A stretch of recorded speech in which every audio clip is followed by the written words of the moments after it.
lugar hablando sobre lo que nos toca ahora mismo, ¿no? Que es terminar con el anillo de dominio. Bueno, pues Rafael, yo empezaría con esto que acabo de decir.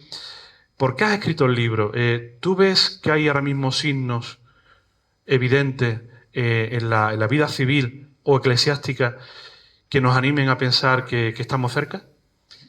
Este libro nace, la preocupación por el tema nace en el año 2014, hace 11 años, cuando te conocí, cuando empezamos a hablar, y en concreto se me quedó en la memoria el hecho de preguntarte, me acuerdo perfectamente, estábamos en un bar que hay en la calle Marqués de Parada, de preguntarte si la Virgen María se había aparecido algunas veces en España. Tú me dijiste que sí, que se había aparecido, me mencionaste 2 o 3, y empecé a indagar, a investigar sobre eso.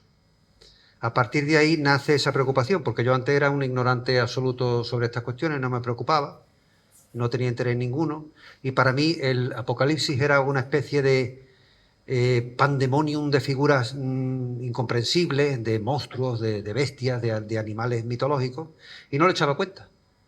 Pero a partir de ahí surge la preocupación, conversando contigo, empiezo a leer a Castellani, empiezo a leer Encuentro al venerable Olshauser, sacerdote alemán del siglo XVIII, contemporáneo de la Guerra de los 30 años, y nació este libro como una especie de artículo o serie de artículos que se publicaron en aquella página de internet sobre la vinculación entre las apariciones marianas, el entendimiento que hace el venerable Olshauser y algunas figuras del Señor de los Anillos, como los que tú has mencionado. Se nació así, con un artículo, 2 o 3 que se publicaron, y aquello fue creciendo. Aquello fue creciendo, fue sobre todo a partir del año 2020, 2021, fue creciendo, fui profundizando, leyendo cada vez más, y me dije, pues este tema hay que tratarlo de la forma más profunda posible. Me asomé a los comentarios de Monseñor Straubinger en la Biblia, tengo un ejemplar, lo busqué por internet, luego lo compré también en papel, y nació esta obra. Me decidí a editarla y publicarla. Muy bien. Has mencionado a Bartolomé Holzhauser, que es un sacerdote católico alemán del siglo XVII, venerable además, que escribió una obra muy interesante, una introducción, exégesis al Apocalipsis, sobre las 7 iglesias. Para los que no estáis versados en el Apocalipsis se abre de capa hablando, el que habla, ¿no? Que me parece un ángel, ¿no? Que le habla a San Juan, estando en Patmos, en la isla de Patmos, le habla de las 7 iglesias, y son 7 cartas a las 7 iglesias, ¿no?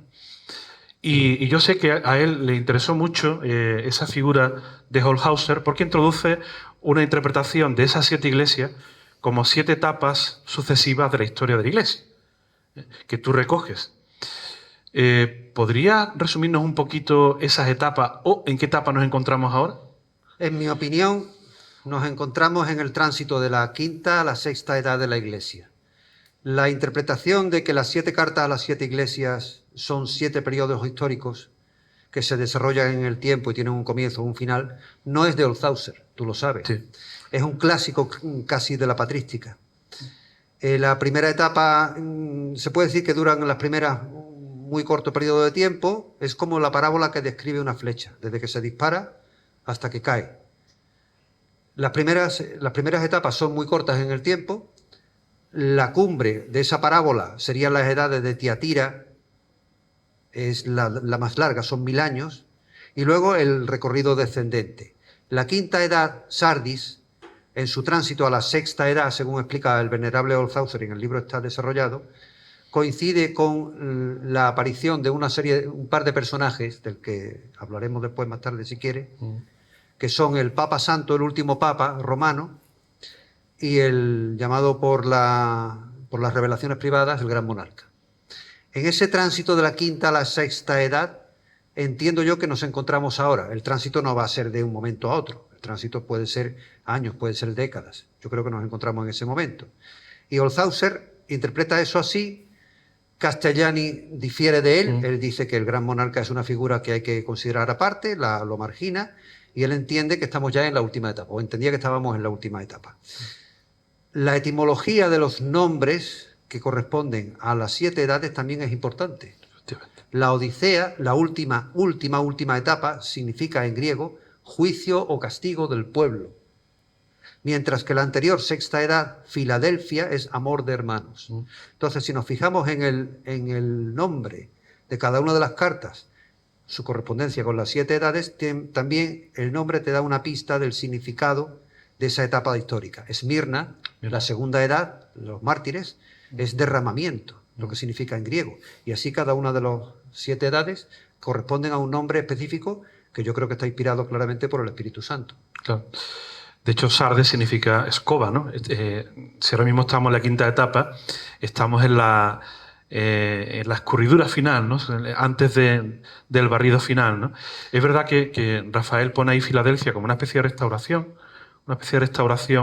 antes del fin, que sería la Odisea, pero Castellani, como tú bien dices además en el libro, considera que estamos ya en la etapa final, en la Odisea, que es la etapa de la gran apostasía, y el Señor está a la puerta de su venida, ¿no?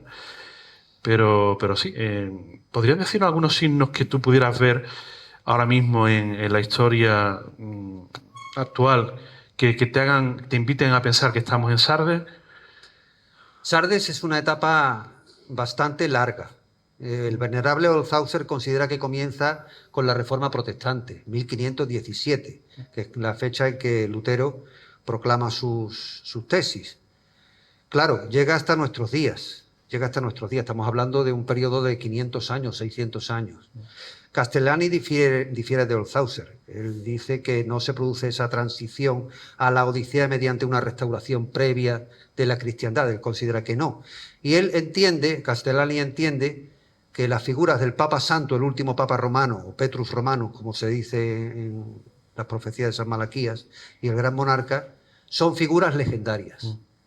Yo creo que Castellani se equivoca, porque él menciona a un autor llamado Pietro Colonna Galatino, que Castellani dice que se inventó todo ese corpus profético, se lo inventó o lo recopiló de forma un tanto arcaica, de forma un tanto desordenada, para componer una especie de poema épico.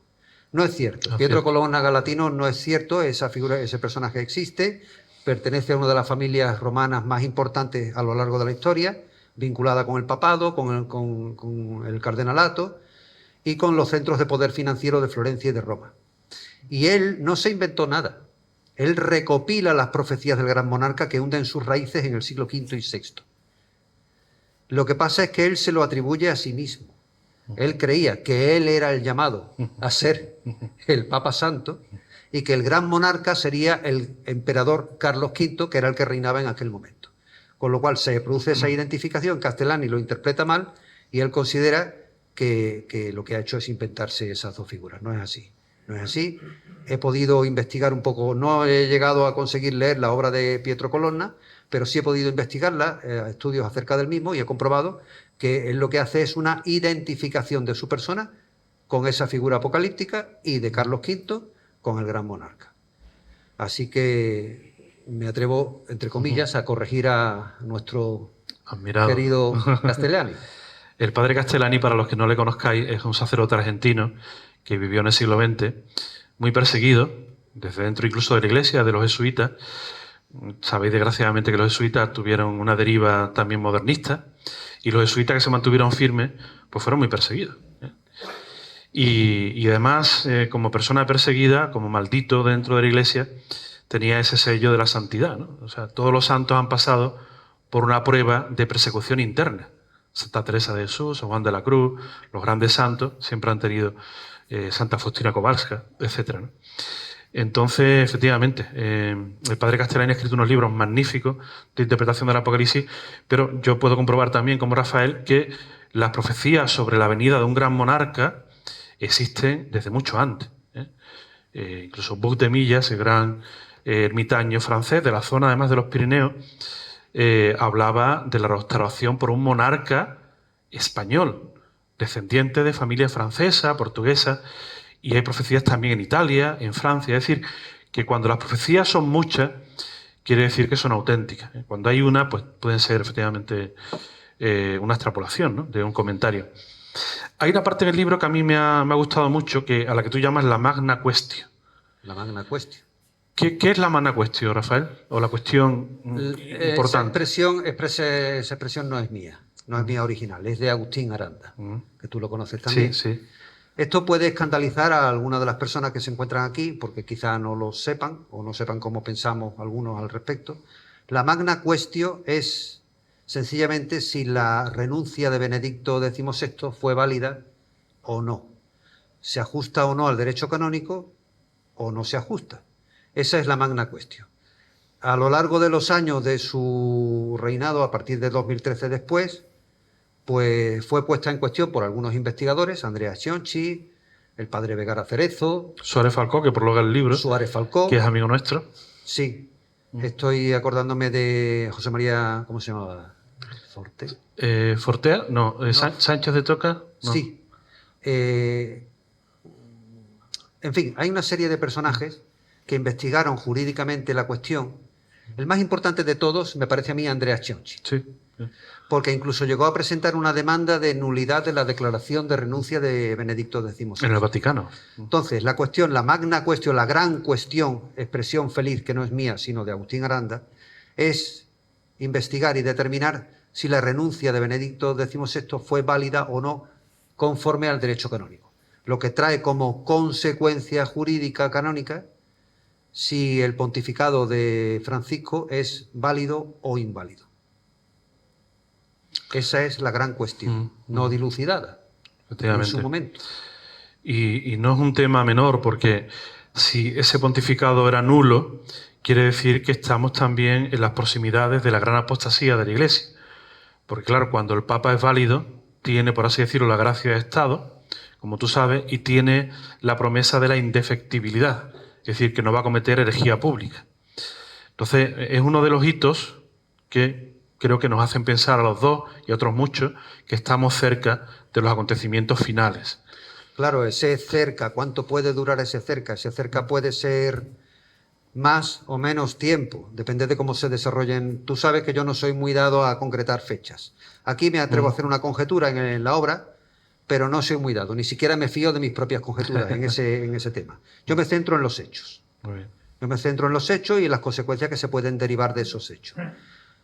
¿Hasta cuánto tiempo puede durar el desarrollo de las consecuencias? Ahí se abre la incógnita, Y es una cuestión que compete su decisión a Dios por su omnisciencia. Nosotros no podemos hacer más que investigar y mirar si esos hechos confirman la hipótesis de hallarnos ante el final de los tiempos o no. A mí tu libro me gusta mucho porque es muy realista, eso es muy católico. No es nada hipotético, sino estudia los hechos y los contrasta con la Escritura y con las apariciones marianas. Entonces, actúas ahí como una especie de entomólogo, ¿no? Esto está aquí, esto lo recojo de aquí, esto de aquí, esto de aquí. Hay poco a la imaginación y eso está muy bien, ¿no? Pero tú te atreves, pegándote a la Escritura y pegándote a las revelaciones privadas, a hacer una especie de sucesión de hechos posibles, ¿no? Sí. Que no es una hipótesis tuya, sino que está realmente recogido en la Escritura. ¿Podrías hacernos aquí un breve esquema de cuáles serían los acontecimientos importantes para el público que nos escucha antes de la venida del Señor? Acontecimientos importantes antes de la venida del Señor. Lo primero, la apostasía. La apostasía profetizada en la segunda carta a los tesalonicenses, que según muchos, pues va de arriba a abajo, no de abajo a arriba. Primero apostata la jerarquía, el vértice de la Iglesia, y esa apostasía se derrama sobre el pueblo. Ese sería el signo más fácil de detectar, a mi parecer. De todas formas, alguna vez tú y yo hemos tenido alguna discusión en el buen sentido sobre esta cuestión, porque creo que te he dicho alguna vez que esa apostasía podría ser no solo cualitativa, sino también cuantitativa. Hemos hablado acerca de Romanos 11:25, cómo se puede entender, y esa cuestión no la quiero desvelar aquí, porque está en el libro desarrollada. Muy bien. Con lo cual, ¿ante qué apostasía nos encontramos? ¿Ante una que precede a la última y definitiva o ya en la última y definitiva? Sí, dice San Pablo además en Tesalonicenses, antes tiene que venir la apostasía para que se descubra el hijo de la perdición. Es decir, para que se revele el anticristo, tiene antes que haber un humus, un caldo de cultivo en la Iglesia, que es una gran apostasía. Y la apostasía en esencia implica defeccionar, es decir, rechazar la fe. Por tanto, implica que el que apostata es el que antes tenía fe, por tanto era Iglesia. No hablamos de que se alejen de la Iglesia los que ya estaban alejados, eso ya estaban alejados. Hablamos de que para que haya apostasía hay una premisa, que es que los detentadores de la fe, en esencia, oficialmente, que es la jerarquía, rechazan la fe tradicional y se mundanizan, por así decirlo, ¿no? Y en ese momento aparece una figura de la que vamos a hablar ahora, que es el anticristo. Tu libro también me gusta mucho, yo sé que eres muy aficionado a Tolkien, yo también lo soy, he leído muchos de sus libros, y como buen católico, Tolkien, en su novela, todas en sus novelas, pero básicamente en El Señor de los Anillos, hace una traslación novelesca de los acontecimientos finales. Y tú detectas esos 4 personajes que están en El Señor de los Anillos y los pones en comparación con los 4 personajes principales del Apocalipsis. Si te parece, podemos ir uno a uno, por orden cronológico. El primero sería el falso profeta, que sería Saruman. ¿Qué podrías decirnos de él? Primero hay que decir que esto no es una imaginación nuestra, o tuya, o mía, o de terceros que han escrito sobre esta cuestión. No, no es una imaginación. Nos basamos en una declaración del propio Tolkien en una de sus cartas. Él dice, en una carta que le manda a un sacerdote amigo suyo, le dice que si Sauron hubiera vencido en la guerra, se hubiera erigido, hubiera reclamado adoración de todos los seres racionales y se hubiera erigido en una especie de rey Dios. Rey Dios. Tú relacionas esa expresión de Tolkien, que no nos olvidemos era católico, con la segunda carta a los tesalonicenses, por ejemplo, o con la figura de la bestia en el Apocalipsis 13, capítulo 13, y está clara la identificación que el mismo autor hace entre Sauron y el personaje de la bestia o anticristo político. ¿Me preguntas por el anticristo religioso o falso profeta? Saruman, pues sí. Saruman era el más importante en la novela de Tolkien, el más importante de una orden sacerdotal enviada a la Tierra para ayudar a los hombres en su lucha contra Sauron. ¿Qué hace Saruman? Defecciona, pacta con Sauron y se pone de su lado. Es decir, el vértice de aquella orden sacerdotal se pone del lado del enemigo, con lo cual, digámoslo así, pierde su legitimidad y le sucede en esa legitimidad otro personaje, que es Gandalf, que alza la bandera de la legitimidad en la lucha contra Sauron desde el punto de vista de esa orden sacerdotal. Eso hace Saruman, por lo tanto yo lo identifico con el falso profeta y sus antecesores, porque no sabemos exactamente en qué momento nos encontramos. Me parece a mí, hasta yo mismo dudo muchas veces de las afirmaciones que hago. Sauron sería el anticristo o cualquiera de sus sucesores a lo largo de la historia. El anticristo ha tenido muchos antecesores, por lo tanto uno de ellos puede ser ese. Muy bien. Hay como una especie como de pacto, que tú lo describes muy bien, entre el poder político y el poder eclesiástico. Sí. Eso puede escandalizar un poquito, pero eso está recogido además en revelaciones privadas muy serias, ¿no? Entre ellos el tercer secreto de Fátima, que por los que lo leyeron parece que hablan de la apostasía desde el vértice de la Iglesia. Eso es una cosa seria y ahí podríamos ver el carácter profético del Señor de los Anillos, porque Tolkien escribe esto sin que haya una doctrina oficial sobre lo que implica eso, ni siquiera las apariciones marianas principales se habían producido. No olvidemos tampoco la época en que él vive. Estamos hablando, él luchó en la Primera Guerra Mundial, él murió en 1950 y tantos, 60. O sea que estamos hablando de un personaje muy anterior a nosotros. No ha conocido esta época, por lo tanto, su visión pues no está iluminada por los acontecimientos posteriores a esa fecha. Claro, la Guerra Fría, el imperio norteamericano, el liberalismo, China como dragón rojo. Efectivamente, tuvo una visión profética muy importante. Y después también, la otra dupla, podríamos decir que sería Pedro Romano y el gran monarca. Sí. ¿A qué personajes lo podríamos hacer equivaler en la gran novela de Tolkien? Pues Pedro Romano no es un personaje apocalíptico. Aparece como tal en una profecía, en una revelación privada, la conocida como lista de San Malaquías. Sería el último papa romano, el último. Háblanos un poco de San Malaquías y de esa lista. San Malaquías yo creo que es más conocido, la profecía, se habla mucho de ellos cada vez que hay una muerte de un papa y se elige otro, se habla mucho de esa profecía. Arzobispo de Irlanda, siglo XII, siglo XIII, y es conocido que elaboró una lista de papas desde el contemporáneo suyo hasta el último papa ocupante de la sede romana. 112 lemas. 112 lemas, todos ellos escritos en latín, incluyendo antipapas. Él no deja atrás a ninguno. No se mete en si era antipapa, si era papa, si era legítimo, no lo era. Él los relaciona, hasta aquí llega. Y el último, Petrus Romanus, es el único lema que viene acompañado de una pequeña explicación en latín.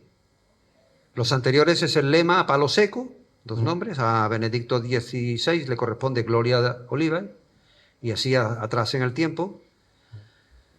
Y cada vez que ha muerto un papa, se ha hablado de esa profecía, aunque ya, pues, los dos últimos, Francisco y León, se encuentran fuera de la lista. Sí. En una interpretación grosera de la cosa, los dos fuera de la lista. ¿Cómo los encajamos ahora en la lista?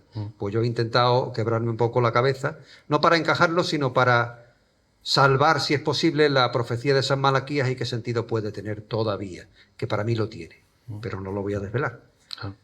Recordemos que Pedro Romano, el lema que le acompaña es que guiará al rebaño en la gran tribulación y el juez universal, la ciudad de las 7 colinas será destruida y el juez universal juzgará al pueblo. Juzgará a su Sí, pueblo. es la parusía. Y estamos a un papa de eso. Petrus Romanus, como he dicho, o como has dicho tú también, es este personaje, y Tolkien se puede decir que lo identifica con Gandalf, pero no el Gandalf de la primera parte, no Gandalf el gris, sino Gandalf el blanco, el que se opone a Saruman en la guerra. Mientras que el gran monarca, que es una figura muy desconocida dentro de los personajes relacionados con el fin de los tiempos, una figura muy desconocida, fuera de ciertas personas que hablamos de él, sería un heredero, según la mayoría dicen, de San Luis IX, rey de Francia, y también heredero de Luis XVI. Algunos dicen, algunos profetas dicen que su nacionalidad puede ser español, otros dicen que puede ser francés o interpretarse que puede ser de ascendencia francesa. En cualquier caso, descendería de este personaje, de San Luis IX, que está estrechamente emparentado con San Fernando III. Primos hermanos. Primos hermanos. Primos hermanos. Una hija de San Luis IX, Blanca, de Francia, se casó con Alfonso X. O sea que el parentesco entre la monarquía francesa, no la anterior, y la monarquía castellana es estrechísimo, están muy vinculados. Bueno, pues al final de los tiempos, en una situación calamitosa, hasta un grado que no podemos llegar a imaginar, surge un monarca, surge un rey que aglutina a todos los cristianos bajo su mando y restaura temporalmente, no mucho tiempo, la cristiandad, una especie de resurgir del antiguo Sacro Imperio Romano Germánico, yo lo expreso de esa manera, que dura poco tiempo. ¿Y qué finalidad tendría? Dar el último impulso de evangelización. Que el Evangelio, no el conocimiento mero de que Cristo existió, sino el Evangelio llegue hasta el último confín de la tierra. Según muchas revelaciones privadas, a la muerte de estos personajes, surge entonces la etapa ya del anticristo final mencionado en el Apocalipsis. Como veis, son temas interesantísimos. Aquí lo está explicando brevemente, pero en el libro está muy bien desarrollado y realmente su forma erudita de escribir, le gusta el griego, el latín, hace muy interesante el libro. Otra de las columnas del libro es Johannes Straubinger, o Juan Straubinger. Para los que os gusta la lectura de la Biblia, Straubinger se le ha llamado el San Jerónimo argentino, porque es un personaje muy interesante, alemán, ya del siglo XX, tuvo que huir antes de Hitler, se exilió antes del ascenso de Hitler, ya estaba ascendiendo Hitler al poder, pero tuvo la visión de quitarse de en medio, fue invitado a Argentina a dar una charla y se quedó 11 años, ¿no? Y él era experto en lenguas muertas, es decir, estudiaba y leía el hebreo masotérico, el hebreo transcrito por los primeros rabinos convertidos, que le ponían vocales y acentos a las consonantes. Sabéis que el hebreo escrito solamente tiene consonantes. Él se leyó las fuentes originales como San Jerónimo, la Biblia masotérica y la Biblia siríaca. De hecho, estuvo en el monasterio del desierto leyendo el códice sirio, ¿no? O siríaco. Y hace una traducción maravillosa, para mí la mejor en castellano, de la Biblia, que si no la conocen la tienen que tener, lo podéis encontrar en PDF en internet. Es la Biblia Straubinger, que es la traducción más fiel, más que la Vulgata, diría yo, a los textos originales, hebreos y griegos, ¿no? Entonces, ¿qué importancia ha tenido Straubinger en esta obra, Rafael, y su Biblia? Pues muy notable, Antonio, porque verás, cuando Olshauser no aclara una cuestión o no abunda en ella, porque él a partir del capítulo 15 él lo reconoce sencillamente con toda humildad, dice no tengo más inspiración, y llegó hasta el capítulo 15 en su interpretación del Apocalipsis, con lo cual ahí digamos que ya Olshauser más adelante no nos puede ayudar. Entonces la edición de la Biblia de Straubinger me sirvió porque sus notas son extensísimas, muy eruditas, muy profundas. Cita teólogos contemporáneos suyos, teólogos anteriores. Entonces me ha ayudado mucho la consulta de Monseñor Straubinger en sus notas a la hora de elaborar esto. Este libro yo he procurado huir de la imaginación. He procurado, incluso muchas veces al leerlo se verá que conforme escribo yo mismo me pregunto cosas. Sí. Eso es muy de Santo Tomás de Aquino, sí, buscando la contradicción siempre exactamente, propia. y intento plantear las cuestiones desde el punto de vista de dos posturas enfrentadas, porque mantengo una, pero le pongo su antítesis, para que se vea que es una cuestión discutible y nos puede ayudar este teólogo que tan buena edición de la Biblia comentó. Sí, él finalmente acabó muriendo en Alemania y fue nombrado honoris causa por la mejor universidad de teología de Europa, que es la de Münster, que de ahí salió Benedicto XVI, por cierto, ¿Cierto? y murió en Stuttgart. ¿Qué importancia tiene Straubinger para el concepto del milenio espiritual? Porque tú en el libro tocas ese tema muy espinoso, que le costó mucho disgusto también al padre Castellani. ¿Qué es esto del milenio entendido espiritualmente? Que tú lo tocas ahí y lo apoyas, ¿no? Igual que yo, por cierto. El milenio es una doctrina antiquísima y muy desconocida, tan antigua como desconocida. Fue defendida por los santos padres apostólicos del primer siglo, Nada menos. los discípulos directos de San Juan Evangelista, de San Juan el Apóstol. San Ireneo de León, en su obra Adversus Hereses, San Policarpo, San Papías. Todos estos padres enseñaron esa doctrina y fue unánime o mantenida por la Iglesia en su mayoría durante los 3 primeros siglos. ¿En qué consiste el milenarismo? No es pensar que cada 1000 años ocurre una catástrofe y que acaba con todo, no es eso. El milenio consiste en que en el momento de la parusía del Señor se abre un reinado de o bien 1000 años literales, o bien en el sentido de que es mucho tiempo, muy largo, muy duradero, y se instaura una paz en el mundo desde el punto de vista del orden divino, del orden cristiano, establecida directamente por Cristo nuestro Señor. Esa es la doctrina del milenio, tal como fue desarrollada por los santos padres apostólicos que he citado. ¿Qué es lo que ocurrió? Que fue malinterpretada. Empezaron a surgir herejías, Cerinto, por ejemplo, Sí. Cerinto.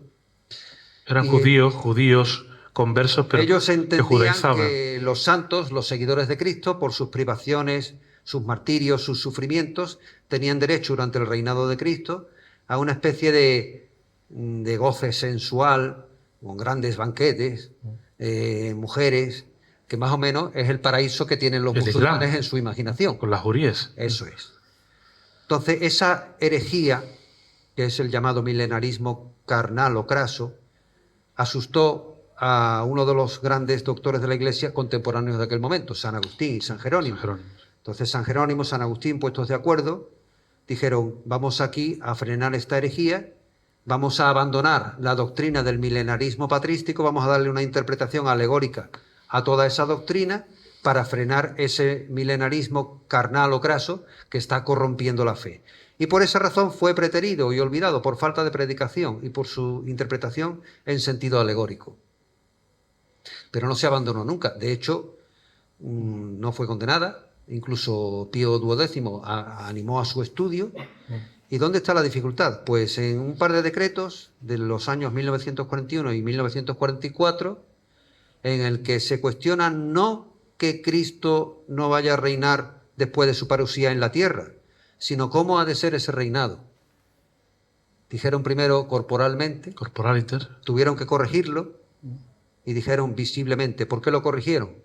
Porque si negaban o ponían en cuestión que Cristo podía reinar corporalmente, estaban negando la presencia real de Cristo en la Eucaristía. Entonces, en el año 1944 dijeron que no se podía enseñar con seguridad que el reinado de Cristo iba a ser él visible, que podría reinar visiblemente. Y pusieron esa cautela. Esto no se puede enseñar con seguridad, pero ni lo condenaron ni declararon ningún anatema sobre ello. Con lo cual es una doctrina que, advirtiendo el hecho de que es opinable, que es cuestionable, que no se puede afirmar con seguridad, se puede continuar enseñando o incluso obedecer a Pío XII y continuar con su estudio. Claro. De hecho, el padre Castellani dice de una forma muy evocadora que no se puede condenar porque sería como cortar la rama donde está sentada la Iglesia y nos caeríamos todos, ¿no? Y de hecho, leemos la Biblia y constantemente hay alusiones al reinado de Cristo en la tierra. Nuevos cielos y nueva tierra. O en esta imagen de Daniel que estamos viendo, cuando la piedra cae de la montaña y rompe la estatua, lo hemos leído hace 3 o 4 días en la lectura de la misa. Es una estatua que tiene la cabeza de oro, el imperio de Nabucodonosor, los hombros y el pecho de bronce, las caderas, los pies, y dice, y de repente una piedra cae sin mano humana, rompe la estatua y se hace en la tierra como una gran montaña. En la tierra. Nuevos cielos, nueva tierra, la tierra, incluso en el credo, venga a nosotros tu reino. Hágase tu voluntad en la tierra como en el cielo. Es decir, que la literalidad de la Biblia, efectivamente, en esto es muy tozuda, porque habla de que habrá una vida en la tierra. Incluso Isaías dice que cuando venga Cristo, la naturaleza volverá al paraíso original. El león rumiará hierba como la vaca, y pacerán juntos. El león ya no comerá carne, por tanto ha habido una transformación incluso física del león, y el niño meterá la mano en la cueva del aspid y no le picará. Y el que muera con 100 años será considerado maldito, dice. Es decir, que hay una transformación de la naturaleza para volverla al estado original que perdimos, ¿no? Así que yo creo que esa interpretación no se puede negar. Y el padre Alcañiz con el padre Castellani escribieron un libro magnífico que yo os aconsejo, está en internet, a texto completo, que se llama El fin de los tiempos en los padres de la Iglesia. Y va padre a padre de la Iglesia, los 4 primeros siglos, todos los padres de la Iglesia enseñaban lo que enseña San Juan, que es que Cristo cuando venga reinará en la tierra y transformará la tierra y nos transformará a nosotros en cuerpos gloriosos. O sea que no estamos diciendo nada que no digan los padres de la Iglesia. Fue enseñada y fue mantenida durante los 3 primeros siglos. Después ya hemos dicho por qué se perdió, se abandonó. Sí. Muy bien. Y otra parte interesante del libro, Rafael, son las apariciones marianas. Sí, pero eso es culpa tuya. La verdad es que nosotros somos muy marianos, somos hijos de María Santísima. Yo me eduqué en los salesianos y para mí María Auxiliadora es lo más grande. Y bueno, tú también, en los jesuitas, ¿no? Sí, en Portaceli. Siempre ha sido muy mariano, los jesuitas. Y entonces, bueno, nos ha dolido el tema de la negación de la corredención, porque la tradición de la Iglesia trata a María como abogada, medianera y corredentora, ¿no? Entonces, bueno, quede eso ahí como un síntoma de la fiebre que tiene la Iglesia ahora mismo, que no es propia de su tradición. ¿Qué importancia tienen las apariciones de Fátima u otra que tú has tratado para avisarnos la Virgen de la proximidad o la inminencia de estos acontecimientos? Son varias las apariciones de la Virgen que menciono en el ensayo. Menciono la Salette del siglo XIX, ocurrida en Francia. Menciono al final las de Fátima, la vinculo con el tercer secreto y desarrollo por qué. Menciono otras ocurridas en España, San Sebastián de Garabandal, y algunas menores. Creo que Lourdes también la toco. Pero las 3 fundamentales que menciono son esas que he dicho. La Salette, Fátima y San Sebastián de Garabandal. O sea, Francia, Portugal y España, que son las 3 naciones vinculadas en la familia, en la rama dinástica de los reyes de Borgoña, Sí. y que están tan vinculados entre sí por esa razón. ¿Y para qué viene la Virgen? ¿De qué nos advierten esas apariciones? Benedicto XVI llegó a decir en algún momento que ciertas apariciones eran una continuación de otras. La Salet no se agota en la Salet. Se leen los mensajes, que por cierto fue descubierto en 1999 por el padre Michel Corteville, el auténtico texto de la Salet. El que no se ha hecho, El que no se hizo público oficialmente inicialmente. Y eso ocurre en aquel momento y es completado por los mensajes de la Virgen en sus apariciones en Fátima, que a su vez es más completado aún por los mensajes de la Virgen en sus apariciones en el norte de Santander, en San Sebastián de Garabandal, que si no habéis ido todo, yo animo a que vayan y lo conozcan. Podríamos estar aquí horas desarrollando, nos van a dar las tantísimas, Antonio. Sí, yo creo Esas que... tres columnas, Sí. animo a todos que las conozcan. La Salet, Fátima y San Sebastián de Garabandal. Yo, sin destripar el libro, os diría una cosita más. La Virgen viene a advertirnos de que nos convirtamos ante la proximidad de los acontecimientos finales. La Virgen, como buena madre, no deja que sus hijos se estrellen y se choquen, sino que una madre, cuando su hijo se asoma al balcón y se puede caer, pues le pega un chillío, por así decirlo, para que no entendamos. O cuando va a meter los dedos en el enchufe, le pega un chillío para que no lo haga, ¿no? La Virgen, como madre que es tan querida y que ama a sus hijos, nos advierte de la conversión del mundo porque vamos muy mal y vamos camino del cumplimiento de la apostasía final, ¿no? Entonces, no es trivial conocer los mensajes de la Virgen. Y desgraciadamente la Iglesia, esta parte racionalista de la Iglesia, que es muy descreída, pues no cree en las apariciones de la Virgen. Y están ciegos de un ojo, yo le llamo así, ¿no? Ven con una parte, pero otra parte no. Y entonces no entienden el momento histórico en el que estamos ahora mismo, que es en el umbral, yo lo creo, y creo que Rafael también lo piensa, en el umbral del comienzo de los acontecimientos finales. Rafael, yo no quiero agotar el tema aquí, sino que me gustaría dar la palabra al público, con tu permiso, Hombre, claro, con sería... este cuarto de hora final que nos queda, para que podáis preguntar a Rafael lo que queráis. Yo quisiera preguntar una cosa porque el toro está en la plaza, como estaba diciendo, o sea, hablando en términos taurinos. Tendréis en la cabeza quién puede ser el anticristo, ¿no? Si nos referimos al personaje de Apocalipsis 13, para mí, en mi opinión, el anticristo, la bestia de Apocalipsis 13, todavía no es posible determinar, o ni siquiera por aproximación, quién es. Ahí yo he cambiado de criterio, lo reconozco. Yo pensaba hace 6, 7 años, 8 años, yo pensaba que estaba más encima. Ahora lo veo un poco más lejos. ¿Por qué? Porque entiendo que los personajes del Gran Monarca y del Papa Santo son anteriores a la etapa del anticristo final. Hay un lapso de tiempo que se tiene ahí que desarrollar. Esto lo llevo pensando hace poco, relativamente poco. ¿Por qué? Porque la mayoría de las revelaciones privadas que hablan de ellos, así lo dicen, que hay un lapso de tiempo antes de la aparición del anticristo final. Así que podemos estar hablando de... No me gusta decir tiempo, ni fechas, ni nada. Podemos estar hablando de por lo menos 50 años, por lo menos la edad que yo tengo o más, hasta que este personaje se pueda barruntar quién es. Yo creo que todavía no hay ninguno en el momento actual que pueda aspirar a tomar la alternativa de anticristo. Es que yo concretamente, se habla de dos personajes. Sí. Otra cosa distinta es que el anticristo tenga precursores, que los ha tenido a lo largo de la historia y no pocos. Puede ser. Y no pocos. Pero la bestia de Apocalipsis 13 es un personaje que culmina una serie, recapitulando en él toda la maldad, la iniquidad, la apostasía. Ese personaje yo todavía no lo veo en la escena actual.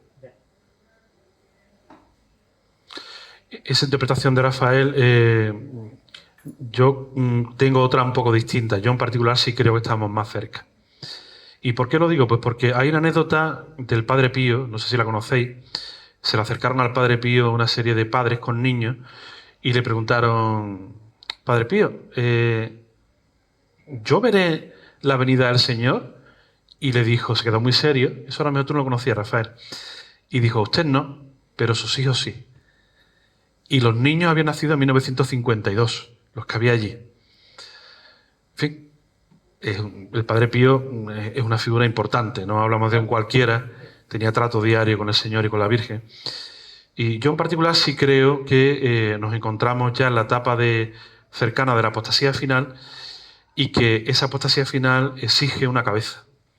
Y esa cabeza tiene que emerger en la Iglesia pronto, creo. Estamos hablando realmente de una diferencia de 50 o 60 años. Sí. Entre lo que tú piensas y lo que yo pienso. Efectivamente. Yo soy más fatalista, por así decirlo. Otra pregunta, por favor.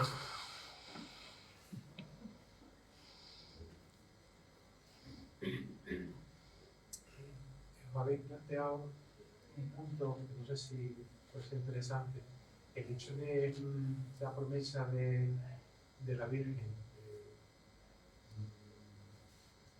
cuando triunfe su Sagrado Corazón, que coincida con el comienzo del milenio, del reinado de la Iglesia.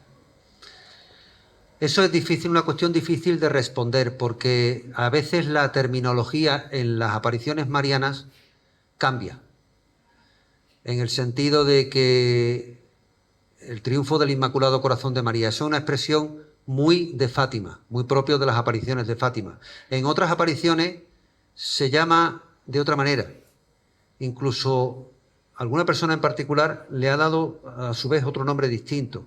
Si eso coincide con el reinado o es una forma de llamar al reinado milenario de Cristo, puede ser, pero no me atrevo a afirmar que lo sea. No puedo afirmarlo con contundencia porque no puedo estar seguro de ello. Esto es cuanto más averiguas, a lo mejor incluso más dudas te pueden surgir. Yo creo que sí. Yo creo que el triunfo del Inmaculado Corazón de María es el reinado de Cristo en la tierra. Creo que sí, pero eso es una opinión mía y a lo mejor estoy equivocado. Sí, nos movemos en conjeturas, evidentemente, porque no tenemos un apoyo bíblico. Pero sí hay algunas cosas que sabemos por Garabandal. Por ejemplo, que el día del milagro será el día de la proclamación de un dogma en la Iglesia. Esto lo dijo Conchita, que podría ser el quinto dogma mariano, que es la Virgen como corredentora y medianera, algo que ahora se ha negado. Por cierto, hay hermandades en Sevilla que tienen entre sus estatutos la medianería de la Virgen en la Iglesia, entre ellos el cachorro. Es decir, que esto es tradición en la Iglesia, no hablamos de nada raro. Pero yo me voy a ceñir a unas revelaciones que para mí son muy queridas, que son las de la Virgen al Padre Gobi, que tienen imprimatur de la Iglesia. Y la Virgen le dice al Padre Gobi, el triunfo del Inmaculado Corazón comenzará con el aviso, es decir, con ese juicio particular que viviremos todos, en el que veremos el estado de nuestra alma y veremos si en ese momento nos hubiéramos condenado o nos hubiéramos salvado. Y entonces, al ponerte ante una disyuntiva dramática, que es o te convierte y te salva, o no te convierte y te condena. Te lo dice Dios, que en ese momento te hace un juicio particular. Pues la gente como que se polariza.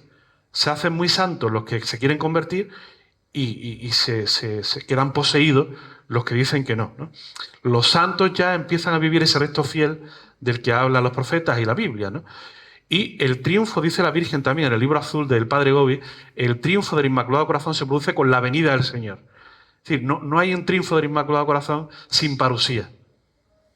Eso es otro dato que a mí me hace pensar que la venida del Señor está cerca, ¿no? También en Garabandal, Conchita le dijo a la Virgen, mi hijo está cerca.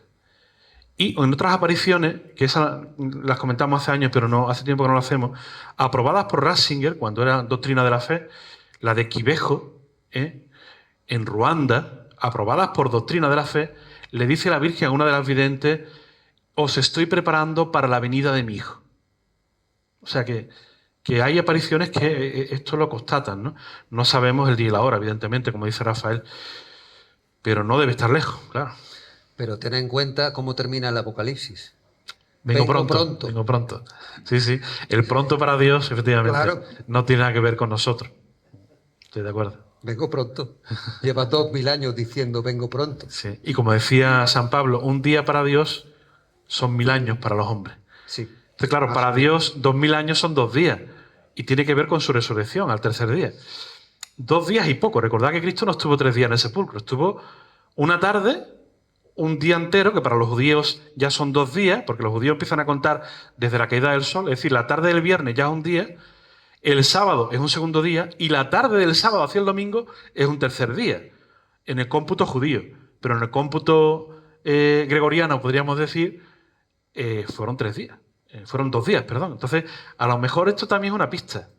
Si empezamos a contar las horas que estuvo en el Señor, 22 horas y pico, pues ahora mismo estamos en 2000 y pico, ¿no? Nos queda poco, ¿no? Sí, otra pregunta. Ahí, bueno, sobre la última cosa es que ellos no tenían el número 0, con lo cual, lo que tú has dicho, Sí. el primer día es el día 0 es el primer día, por eso es Del año 1. 1, 2, 3, no tenemos. Yo he conseguido seguir un poquito la explicación casi entera cuando hablabais del Señor de los Anillos, que me pierdo, porque no he visto ni la película ni he leído los libros, pero el resto es muy interesante. Claro, cuando hablamos del Apocalipsis, ¿qué es lo que vemos? ¿Estamos deseando que venga? ¿Estamos deseando qué es lo que queremos nosotros? O sea, una cosa es lo que Dios va a hacer, ¿no? O lo que Jesús va a hacer cuando venga, pero nosotros ¿qué es lo que deseamos? Queremos que venga, queremos que esté aquí, porque ya lo tenemos en la Eucaristía, que va a venir presente porque Jesús la venida. Pero ¿qué es lo que realmente queremos? O tenemos miedo a ese apocalipsis, ¿no? Porque comentabas antes sobre el Padre Nuestro, hágase tu voluntad, ¿no? En la tierra como en el cielo. Pero si Venga a nosotros tu reino. Venga a nosotros tu reino, vale, y hágase tu voluntad, ¿no? Entonces, claro, Jesús en la cruz dice, Padre, que pase de mí este cáliz, pero que se haga tu voluntad. Con lo cual... En el huerto de los olivos. Justo, entonces, bueno, estamos ahí mezclando toda la tragedia que puede suponer el apocalipsis, que es lo que siempre hemos tenido ese miedo, ¿no? Y habéis empezado la presentación hablando de dónde os habéis conocido vosotros. Entonces, el apocalipsis está aquí. O sea, no puede haber más tragedia que lo que tenemos.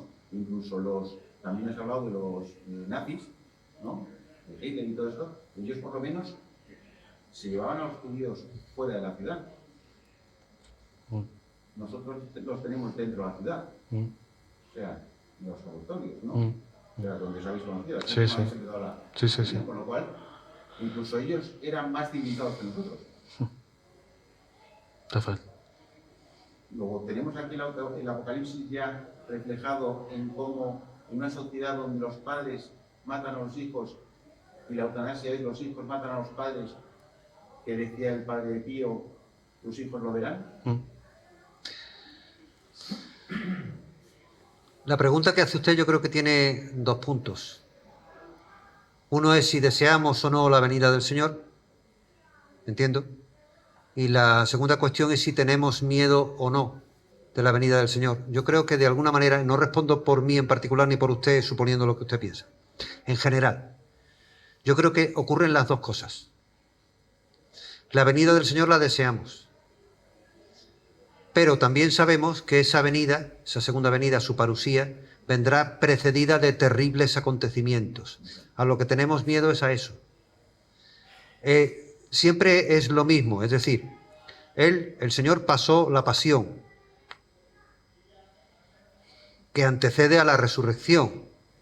Hay una tragedia antes de su glorificación. Cada persona, a su vez, todos morimos, o estamos llamados a morir. A todos nos va a ocurrir. ¿Tenemos miedo de morir? Podemos tenerlo. No de lo que viene después, de la muerte, si por gracia nos salvamos.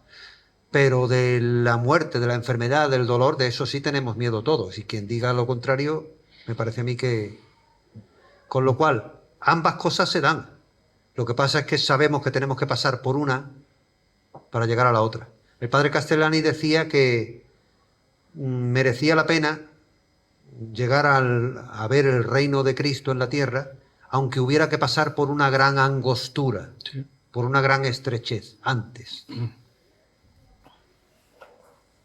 Sí, entonces hablaba también al final hablábamos de las apariciones de la Virgen. Entonces, bueno, pues la Virgen se presenta aquí en el año 40 a Santiago, trayendo el pilar o la columna, ¿no? donde refleja a los mártires, que España va a ser tierra de martirio desde el principio. Pero también hablamos de los apóstoles. Vino Santiago, vino Pablo, pero Juan se quedó con la Virgen. Entonces, él no murió mártir. Pero sí sufrió el martirio. Sí, sufrió el martirio, correcto. Sufrió el martirio. Lo que pasa es que fue liberado milagrosamente y En luego aceite hirviendo. y luego fue desterrado. O sea que el miedo ese, me van a meter en una caldera de aceite hirviendo, eso lo tuvo que pasar. Otra cosa, él no sabía que, supongo yo, que el Señor le iba a librar milagrosamente, pero ese miedo lo tuvo que pasar por fuerza. Por eso la importancia de estar cerca, como decías también, estar en Sevilla como ciudad Mariana. ¿no? Y luego lo que dice la Virgen en todos sus mensajes, que no hacemos, ¿no? Que hacemos caso de vez en cuando, que es intensificar la oración y el rosario. Ahí hacemos caso o estamos más preocupados de lo que va a venir y no hacemos caso de la herramienta que nos dan para poder afrontarlo. Tienes toda la razón. Es decir, hay gente que descuida la oración y descuida lo esencial, los sacramentos, pensando en lo que viene. Eso no es de Dios. Pero es verdad que el Señor dejó escrito el Apocalipsis, a través de San Juan, no para que nos enfrentáramos a él con ceguera y con una especie de libro vedado, ¿no? ¿Para qué pone un libro ahí? Sería muy cruel el Señor, un libro que nadie entiende. Dios no actúa así. Dios da pistas, en sus discursos escatológicos da pistas, Daniel da pistas, Ezequiel da pistas, todos los profetas dan pistas, incluso San Juan, San Pedro, tal. Entonces, hay una advertencia. Es decir, igual que también nos advierte el Señor antes de morirnos, cada uno de nosotros, nos da enfermedades para que nos vayamos preparando y nos reconciliemos con Él y muramos en gracia, también al mundo le advierte de que tiene que pasar por la misma pasión por la que pasó Cristo, que es la cabeza, ¿no? Y esto es una advertencia para toda la humanidad y para toda la Iglesia. Y las cartas a la Iglesia tienen esa advertencia constante. Cuídate que estoy a la puerta. Recupera la fe que perdiste. Son constantes advertencias, ¿no? ¿Esto por qué? Pues porque el Señor no quiere que la gente sea engañada por el anticristo y quiere que sepa los signos previos para que esté preparada, ¿no? Entonces, bueno, hay alusiones muy concretas. El dragón rojo es el comunismo. La bestia negra es la masonería. La gran prostituta del Apocalipsis es la iglesia falsa que apostata frente a la mujer vestida del sol, que es el resto fiel de la iglesia, que es preservado 3 años y medio, que es el tiempo que reinará el anticristo. Es decir, que no son cosas tan difíciles de entender y el Señor nos ha dado pistas y nos ha mandado a profetas y a su madre para darnos pistas. Esto tiene una intención. Por tanto, la intención de Rafael yo creo que es también aportar su granito de arena para arrojar un poquito de luz en un libro que es oscuro, pero que no es impenetrable. Una cuestión, todavía no, obviamente ni he hecho un vistazo por encima. ¿Qué papel puede jugar, o qué pensáis que juega, el Estado de Israel en este final de los tiempos? Porque San Pablo, una de las cosas que habla en sus cartas es que habrá una conversión del pueblo de Israel. Pero yo no veo conversión de ninguna clase. Eso es fundamental. Al revés. Está dando un por saco.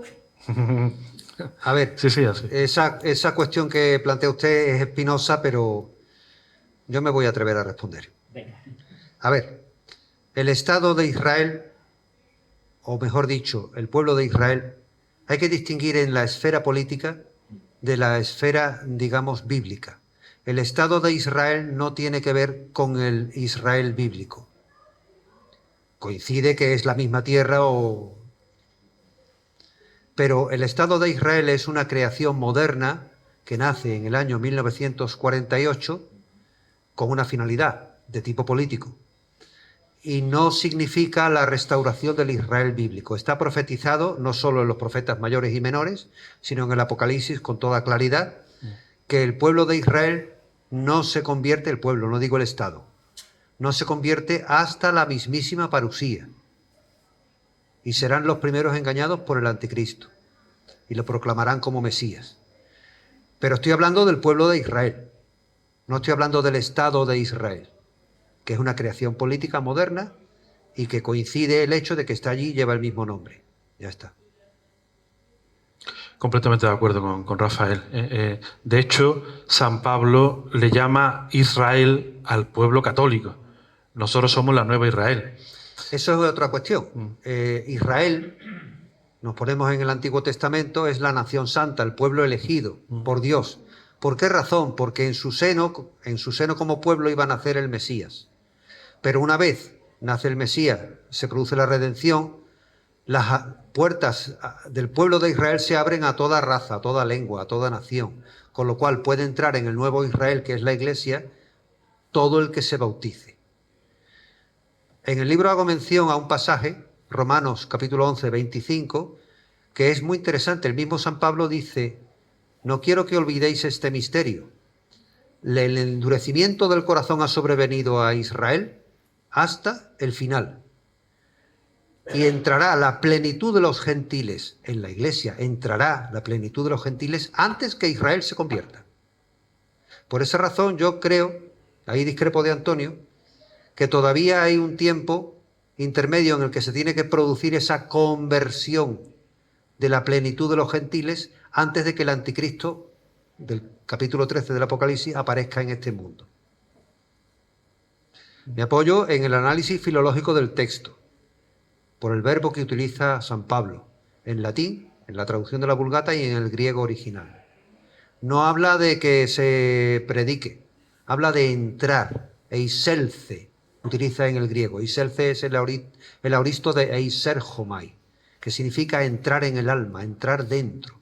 O sea que está San Pablo diciendo con toda claridad que antes que Israel se convierta, se producirá una masiva entrada de gentiles, es decir, de no israelitas, por la raza, en la Iglesia. Llegará un momento en que las religiones en el mundo serán prácticamente nada más que dos. Pero por otra parte, hay una gran apostasía de los pueblos gentiles que tradicionalmente han sido cristianos, Sí. como está pasando en Europa. Es que esa entrada masiva de gentiles todavía no se ha producido.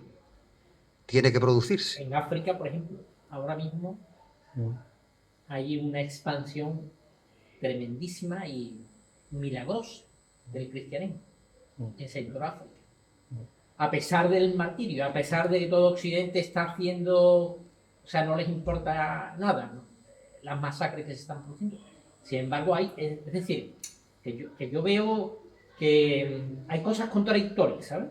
O sea, que es decir, hay una gran apostasía del pueblo cristiano, o sea, de toda la Europa cristiana, pero por otra parte hay una gran entrada de otros pueblos que son nuevos en la gentilidad, ¿no? Ese fenómeno se produjo también cuando tuvo lugar la Reforma Protestante. Europa, el continente europeo, en 1517 empieza a nacer, surge Lutero, se proclama sus tesis y apostata una gran parte de Europa de la fe católica. Mientras que al mismo tiempo España y Portugal se encontraban evangelizando el nuevo continente descubierto. O sea que es el mismo fenómeno que usted dice ahora, solamente que en otros escenarios geográficos distintos. Es como si la historia se repitiera de algún modo cíclico en elipse hasta llegar. Es como si hechos del pasado fueran figura de hechos futuros. No se repite como una especie de fotocopia, pero en la esencia se parece. De todas formas, el verdadero problema yo veo que es la apostasía de la jerarquía, ¿no?, de la que habéis hablado. Y yo pregunto, ¿advierte de ella San Juan Pablo II cuando dice hay que defender la verdad, aunque volvamos a ser solo 13? ¿Eso es una advertencia clara sobre la apostasía de la jerarquía? Sí, sin duda, porque la apostasía, ¿por qué se produce? Siempre por la misma razón, más o menos, por querer congraciarse con el mundo. Entonces, si tienes que defender una verdad o proclamar una verdad, aunque ello te cueste quedarte más solo que la una, pues tienes que defender esa verdad y proclamarla. Es lo que decía Juan Pablo II, aunque volvamos a ser 12 como al principio, o 13, los que dijera. Sin duda, la jerarquía apostata, desde arriba hasta abajo, la jerarquía católica apostata, y ha apostatado más de una vez a lo largo de la historia. La crisis arriana también fue una masiva apostasía de la jerarquía de aquel momento. Una prefiguración de lo que puede pasar. Es una prefiguración de la apostasía, si no presente, casi. El protestantismo también. La Inglaterra de Enrique VIII, el rey Enrique VIII, tan conocido, hay una apostasía circunscrita a las Islas Británicas. Pues sí, menos Santo Tomás Moro y el del tambor, los demás apostataron todos.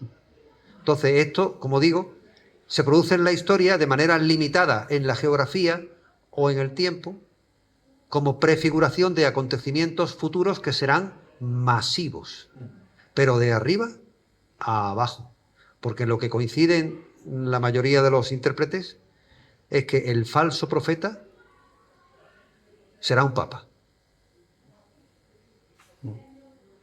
Hay algo también muy En el interesante. sentido de ocupante Sí, de la sede apostólica. con K, ocupante No, con la K. sede apostólica no apostata como tal, no puede apostatar. Puede apostatar su ocupante. Un falso papa, para que no Pero entendamos. no confundamos la sede con su representante en un momento histórico dado. Tú has citado a Juan Pablo II, hay un dato muy interesante, que es que Juan Pablo II, cuando sufre el atentado en el 81 por Aliasca, en la cama del hospital pide el tercer secreto. Esto es historia, está constatado. Y le dan la parte que aún no se ha hecho pública del tercer secreto, que es aquella en la que la Virgen le explica con palabras la visión que se hizo pública en el año 2000. Y la Virgen lo explica de una forma cruda, ¿no? Parece. Y 2 años después, en el año 83, hace un código de derecho canónico y hace un catecismo. El catecismo de la Iglesia Católica, e introduce 2 numerales que, si no lo habéis leído, yo os pediría que lo hicierais: 675, 677. Y habla de que la Iglesia tendrá que pasar por una gran prueba final y la gran impostura será la del anticristo.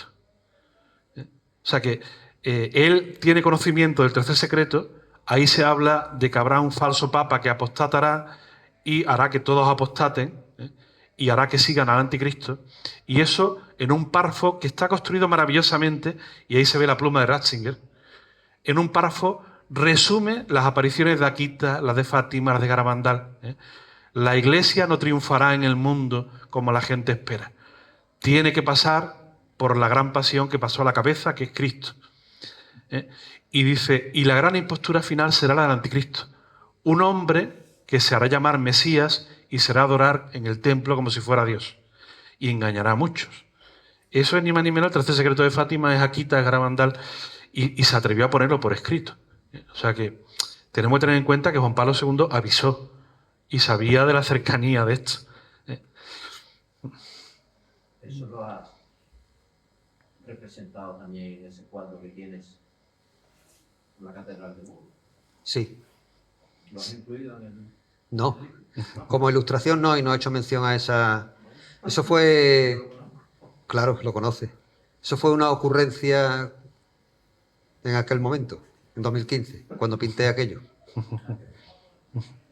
Nada, es una cosa familiar. Sí, porque creo que decía... Pero al final... Non prevalegut. No prevalecerán. No prevalecerán. Yo he pensado muchísimas veces sobre esa frase en el texto en latín. Non prevalegut, y lo refiere eam, a ella. El Señor dice, las puertas del infierno no prevalecerán sobre ella, femenino. En latín, eam. La Iglesia, ¿no? La Iglesia. La Iglesia y la piedra sobre la que se asienta la Iglesia. Y María. Quiero centrar la cuestión. Por supuesto que la Virgen Santísima está en el cielo y no puede apostatar. Quiero centrar la cuestión en el femenino. Lo que no incluye que un papa, cualquier papa a lo largo de la historia, pueda apostatar o no pueda apostatar. Es una opinión. No digo que esto sea... Yo someto mis opiniones. Si viene alguien con autoridad y me corrige y estás equivocado, pues lo reconozco y ya está. Pero se ha dado en la historia. Ha habido... El caso más claro es Honorio I, un papa que fue condenado por hereje. Porque por lo menos, aunque no la defendió, pero por lo menos no defendió la verdad de la fe católica contra la herejía del monotelismo, con la contundencia que debía haberlo defendido. Y se cayó, por así decirlo. sus sucesores, por 3 veces, lo condenaron y lanzaron contra él el anatema de la herejía. Ya está, hasta ahí llegaron. O sea que eso se ha producido, hay antecedentes en la historia, por lo menos ese, que es el más claro de todos. O sea que si se ha producido una vez, puede volver a producirse. Bueno, yo creo que hemos llegado ya a una hora razonable, ¿no? Si es un minuto, venga, adelante. Hay un crecimiento muy grande en cuanto a adoración al Santísimo en iglesias, en parroquias, en grupos. O sea, se está disparando todo eso. También hay otro crecimiento muy fuerte de grupos de masonería. O sea, hay una captación muy grande por parte de la masonería. ¿Cómo veis esa parte? O sea, la adoración a Jesús Eucaristía y la invocación al Espíritu Santo, que tampoco se le había tratado mucho años atrás, ¿no? Y el Espíritu Santo lleno de gracia, ¿no? Invocación más a María, o sea, lo que te quiero decir es ponernos más debajo del manto de María para lo que venga. Son 2 fuerzas que están en oposición, que están enfrentadas, y cada una crece en la medida de que unos responden a la gracia y otros no. Eso se irá acentuando, se irá acentuando. Yo defiendo que habrá antes una restauración temporal. Es algo opinable, podrá haberlo o podrá no haberlo, yo creo que sí, pero sin duda, una vez que esa restauración temporal desaparezca o también caiga, a partir de ahí se empezará en un plano inclinado, porque el Señor lo predijo. En el momento de mi segunda venida, dijo él, en el momento de mi segunda venida, hallaré fe en la tierra. O sea que nos está indicando claramente que en el momento de la parusía no quedará ningún rastro de fe. Si esos fenómenos, esos hechos se producen, es una forma de, ¿cómo diría? Son pequeños obstáculos que se ponen al triunfo, al avance del anticristo, como cuerpo social, no como persona. Bueno, pues yo creo que hemos llegado a una hora razonable. Le damos un aplauso al autor. Gracias por venir. Nada. Y una oración por los dos, ¿vale? Gracias.